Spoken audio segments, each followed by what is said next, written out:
3D printing atau percetakan 3D atau manufaktur aditif, hal ini dapat dilakukan dalam berbagai proses, di mana material disimpan, disambung, atau dipadatkan di bawah kendali komputer dengan material yang ditambahkan bersama-sama, seperti plastik, cairan, atau butiran bubuk yang menyatu, biasanya lapis demi lapis.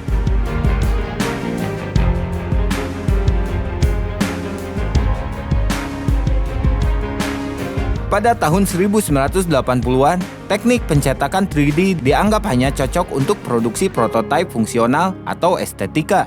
Pada tahun 2019, presisi, pengulangan, dan jangkauan material dari pencetakan 3D telah meningkat ke titik di mana beberapa proses pencetakan 3D dianggap layak sebagai teknologi produksi industri. Salah satu keuntungan utama dari pencetakan 3D adalah kemampuan untuk menghasilkan bentuk atau geometri yang sangat rumit yang tidak mungkin dibuat dengan tangan, termasuk bagian berongga atau bagian dengan struktur rangka internal untuk mengurangi berat sambil menciptakan lebih sedikit limbah material.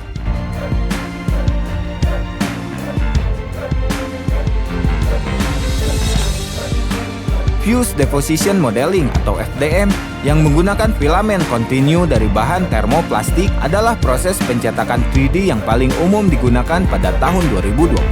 Konsep umum dan prosedur yang digunakan dalam pencetakan 3D pertama kali dijelaskan oleh Murray Leinster dalam cerita pendeknya tahun 1945 Think Space By. Namun konstruktor ini efisien dan fleksibel. Saya memasukkan plastik magnetronik, bahan yang digunakan untuk membuat rumah dan kapal saat ini, ke dalam lengan yang bergerak ini.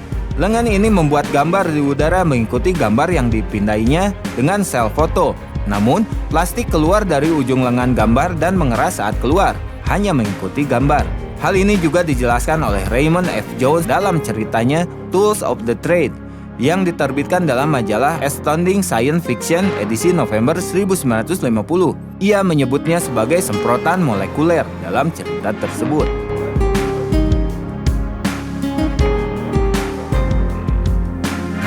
Pada tahun 2020, printer berkualitas baik dapat ditemukan dengan harga kurang dari $200 untuk mesin tingkat pemula. Printer yang lebih terjangkau ini biasanya adalah printer Fused Deposition Modeling atau FDM. Pada bulan November 2021, seorang pasien Inggris bernama Steve Verze menerima mata prostetik cetak 3D pertama di dunia dari Rumah Sakit Mata Moorfields di London. Pada bulan April 2024, printer 3D terbesar di dunia, pabrik masa depan 1.0, diperkenalkan di Universitas Maine. Printer ini mampu membuat objek sepanjang 96 kaki atau 29 meter. Pada tahun 2024, para peneliti menggunakan pembelajaran mesin untuk meningkatkan konstruksi tulang sintetis dan memecahkan rekor penyerapan guncangan. Pada bulan Juli 2024, para peneliti menerbitkan sebuah makalah di Advanced Material Technologies yang menjelaskan pengembangan pembuluh darah buatan menggunakan teknologi pencetakan 3D yang sama kuat dan tahan lama seperti pembuluh darah alami. Prosesnya melibatkan penggunaan spindel berputar yang terintegrasi ke dalam printer 3D untuk membuat cangkokan dari gel berbasis air yang kemudian dilapisi dengan molekul polyester yang dapat terurai secara hayati. Nah, itu dia sejarah singkat dari printer 3D. Jangan lupa like, komen, dan subscribe channel ini untuk mendapatkan informasi terbaru lainnya. Jangan lupa bahagia dan sampai jumpa.